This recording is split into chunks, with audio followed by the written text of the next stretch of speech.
आपका समय कहाँ जा रहा है, इस पर ध्यान देना शुरू करें, क्योंकि सफलता पाने के लिए समय अति महत्वपूर्ण है।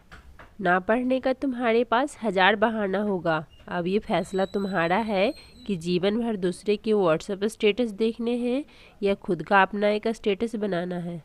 अगर सब पढ़ कर के जॉब ले सकते हैं तो हम क्यों नहीं, लेकिन हम हमेशा ये सोचते हैं कि हमसे नहीं होगा। हम किसी चीज़ को करने से पहले ही हार मान लेते हैं। लगता है कि शायद हमसे नहीं होगा, क्योंकि हम लोग उतना मेहनत करना ही नहीं चाहते हैं। ऐसा नहीं है कि कोई भी ब्रिलियंट होता है, वो मेहनत करके ही सफल होता है। कोई भी मेहनत करके ही सफल होता है, चाहे कितना से कितना ब्रिलियंट इंसान ही क्यों ना हो। बिना मेहनत की कोई भी सक्सेस नहीं हो सकता है। तो इसलिए मेहनत से कभी भी भागिए नहीं। और अगर आपको जॉब लेनी है, अगर कोई और ले सकता है तो हम क्यों नहीं।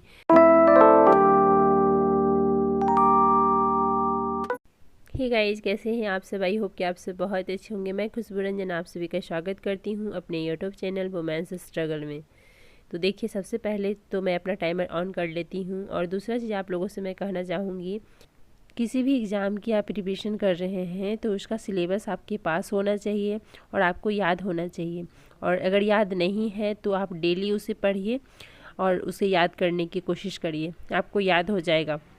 जब तक सिलेबस आपको नहीं पता है तब तक आप किसी भी एग्ज़ाम के लिए प्रिपेयर कैसे हो सकते हैं। तो आप पहले सिलेबस देखिए कि क्या पढ़ना है। अगर हम सिलेबस नहीं देखेंगे तो हम एक्स्ट्रा पढ़ लेंगे, और ज़्यादा पढ़ने की हमें ज़रूरत नहीं है। हमें ब्रिलियंट नहीं बनना है, हमें उतना ही पढ़ना है जितने में कि एग्ज़ाम क्रैक हो सके। हम लोग क्या करते हैं, पढ़ाई स्टार्ट करते हैं तो बहुत कुछ पढ़ लेते हैं जिसकी ज़रूरत ही नहीं होती है। हमें क्या लगता है कि दुनिया भर का नॉलेज हमें गेन करना है, फिर हम क्या करते हैं कि नॉलेज ही गेन कर जाते हैं और एग्ज़ाम निकलता ही नहीं है। इसलिए एग्ज़ाम क्या मांग रहा है, उसका सिलेबस क्या मांग रहा है, क्या पढ़ने बोल रहा है, वो पढ़िए। ना कि आप पूरी दुनिया, क्योंकि दुनिया में, संसार में इतना ज्ञान है जो कि आप नहीं ले सकते हैं। ज्ञान की कोई भी सीमा नहीं है।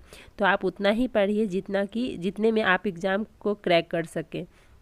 तो हमेशा ये माइंड में रखिए, बहुत पढ़ने की ज़रूरत नहीं है। बहुत ज़्यादा जो पढ़ते हैं, जो बहुत ही ज़्यादा नॉलेजेबल होते हैं, उनको आप देखिएगा कि एग्ज़ाम को क्रैक नहीं कर पाते हैं। तो इसलिए इतना ही पढ़ने की कोशिश करिए जितने में कि आप एग्ज़ाम क्रैक कर सकते हैं। और हमेशा ये कोशिश में रहिए कि जो भी आप पढ़ते हैं उसे बार बार रिपीट करिए, बार बार रिवाइज़ करिए। और अगर पॉसिबल हो पाता है तो जिस एग्ज़ाम की भी तैयारी कर रहे हैं उसका कोचिंग लेने की कोशिश करिए। आज के डेट में तो देखिए ऑनलाइन सुविधा है, तो कहीं जाने की भी ज़रूरत नहीं होती है। तो मैंने कोचिंग लिया है तो मुझे बहुत बेनिफिट हो रहा है, इसलिए मैं बोल रही हूँ। क्योंकि इससे हमें समझ आता है कि कितना पढ़ना है, क्या नहीं पढ़ना है, क्या पढ़ना है। और एक क्या होता है ना कि हमें बना बनाया मिल जाता है सब कुछ, तो उससे क्या होता है कि हमें बस रिवाइज़ करना, क्लास करना ही होता है। तो अभी मेरा ओनली फोकस रहता है क्लास पे, जैसा कि मैं हर एक वीडियो में बताती हूँ। अभी मेरा सिर्फ सीसेट का क्लास चलता है, इस कारण से मुझे पढ़ने के लिए बहुत टाइम मिल जाते हैं। जितना हम पढ़ाई को बोझ मान लेते हैं ना, उतना है नहीं।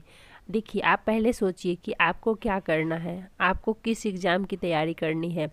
तो आप ओनली फोकस उसी एग्ज़ाम पे करिए, ना कि जितना भी फॉर्म निकला है सबको फिल करिए। क्योंकि सबको फिल करिएगा फिर आपको सब कुछ पढ़ना पड़ेगा, फिर आपको दुनिया भर की नॉलेज गेन करनी होगी।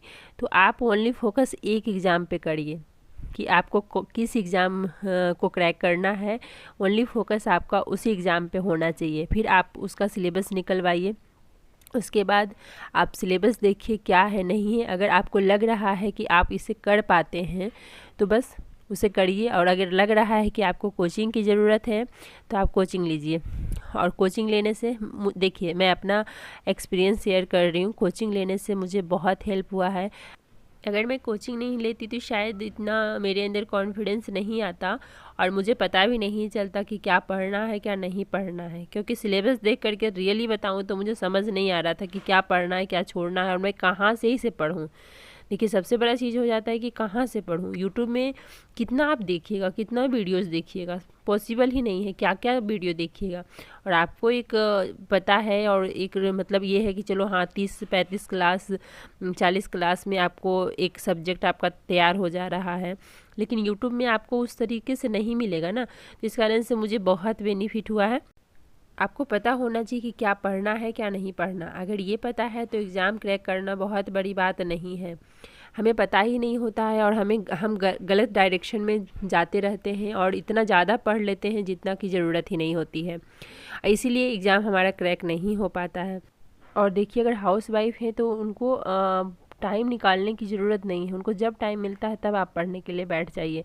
ये सोचिएगा कि चलो एक आप अपने लिए स्ट्रेटजी तैयार करेंगे तो आपसे पॉसिबल नहीं होगा। जब भी आपको समय मिल रहा है उसी टाइम बैठ जाइए। ये मत सोचिए कि 1 घंटा 2 घंटा 4 घंटा जब तक लगातार नहीं बैठेंगे तो हम नहीं पढ़ पाएंगे। जब आपको समय मिल रहा है, जितना समय मिल रहा है उतना में कोशिश करिए कि एक टॉपिक तैयार कर लें। उतना में सोचिए कि कम से कम 1 पेज पढ़ लें। ये सोच कर के हमेशा चलिए। और आप हमेशा ये सोचिए कि कोई टॉपिक अगर किसी को 2 घंटे में किसी से तैयार हो जा रहा है और हमें 4 घंटे लग रहे हैं तो क्या हुआ, एक टाइम ऐसा भी आएगा कि 2 घंटे में हम भी उसे तैयार कर लेंगे।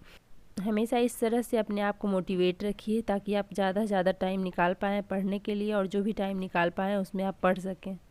आज क्या हो रहा है मेरे साथ कि लाइट बहुत जा रही है। लाइट नहीं रहने के कारण पढ़ाई नहीं हो पा रही है मेरी, क्योंकि रूम में अंधेरा रहता है और आज बारिश भी हो रही है बाहर। तो इस कारण से क्या हो रहा है कि लाइट नहीं है तो पढ़ाई मेरी अच्छी नहीं हो रही है। कल इथिक्स का क्लास हुआ था, आंसर राइटिंग सर करवाए थे, तो वो मैंने नहीं कल अटेंड किया था। मैंने सोचा कि चलो आज कर लेती हूँ। आज भी करने बैठी तो लाइट बार बार जा रही है। लाइट जाने की वजह से मेरा वाईफाई चल नहीं रहा था, तो मैं आज भी कंप्लीट नहीं कर पाई। तो मैं देखती हूँ इसे कल कंप्लीट करूँगी। बहुत ही ज़्यादा मुश्किल हो रहा था मेरे लिए। मैंने सोचा कि चलो आज, और 2 घंटे की क्लास थी। कभी कभी सिचुएशन हमारे अकॉर्डिंग नहीं होता है तो भी हमें डिमोटिवेट नहीं होना है। ये सोचना है कि चलो आज लाइट नहीं आई, आज हमें इसे कंप्लीट नहीं किए तो क्या हुआ, कल कर लेंगे। ये हमेशा थिंकिंग रहना चाहिए। और ज़्यादा से ज़्यादा कोशिश रखिए कि जो भी आप पढ़ते हैं उसे रिवाइज करने की, जो भी पढ़ते हैं उसे दोहराने की कोशिश करिए। और क्यों नहीं निकाल सकते हैं एग्ज़ाम, हम भी निकाल सकते हैं। जब सब जॉब ले सकता है तो हम क्यों नहीं ले सकते हैं। हमेशा ऐसे सोचिए। जितना किसी चीज़ को हम बोझ समझते हैं ना, एक्चुअल में उतना होता नहीं है। एक्चुअली हमें उसकी रणनीति पता नहीं होती है, इस कारण से हमें वो चीज़ बहुत जटिल लगती है। और हमें पहले ही सोच लेते हैं कि शायद नहीं होगा हमसे, बहुत मुश्किल है, ऐसा सोच लेते हैं। क्योंकि वो चीज़ बहुत जटिल, दूसरे से सुनते हैं, नहीं यार नहीं होगा, आपसे कैसे हो सकता है, ये पॉसिबल ही नहीं है। तो वो फिर हमारे माइंड में भी कहीं ना कहीं वो चीज़ बैठ जाता है कि नहीं, मुझसे नहीं होगा, ये संभव ही नहीं है कि मैं निकाल पाऊँगी एग्ज़ाम, या फिर कुछ मैं कर सकती हूँ ऐसा। क्योंकि दूसरे लोग सोच लेते हैं ना, तो हम भी वही सोचते हैं कि नहीं यार नहीं होगा, कैसे होगा, हमसे हो ही नहीं सकता है। कभी कभी मेरा गला ज़्यादा ख़राब हो जाता है, जैसे कि आज मेरा गला ज़्यादा ख़राब है क्योंकि मौसम सही नहीं है, बारिश हो रही है। इस कारण से डायरेक्ट इफ़ेक्ट मेरे बॉडी को पड़ता है, मेरे गले को पड़ जाता है, तो इस कारण से मेरा गला ख़राब है। तो इन्हीं सब थॉट्स के साथ इस वीडियो का मैं एंड करती हूँ। मिलती हूँ आप लोगों से एक नए वीडियो में। वीडियो कैसी लगी ज़रूर बताइएगा। अच्छी लगी है तो लाइक कर दीजिएगा, और जो लोग अभी तक मेरे चैनल को सब्सक्राइब नहीं किए हैं वो सब्सक्राइब करके जाइएगा। और वीडियो बहुत शेयर करिए ताकि दूसरे लोग भी मोटिवेट हों। और हाँ, कोई निबंध के बारे में पूछ रहे थे कि निबंध लिखना बताइए, तो एक्चुअली मैंने अभी खुद नहीं पढ़ा है। एक्चुअली जैसे जैसे सर पढ़ा रहे हैं मैं वैसे ही पढ़ रही हूँ, तो निबंध अभी नहीं, उन्होंने नहीं बताया है, इस कारण मैंने निबंध अभी नहीं पढ़ा है। तो जो मैं पढ़ रही हूँ मैं आप लोगों से शेयर कर रही हूँ। निबंध भी जब बताएंगे तो मैं आप लोगों से शेयर करूँगी। और आज मेरा गला ख़राब है तो इसे प्लीज़ इग्नोर करिएगा। और तो चलिए इस वीडियो को बहुत शेयर करिए। मिलते हैं आप लोगों से एक नए वीडियो में, तब तक के लिए बाय बाय, टेक केयर।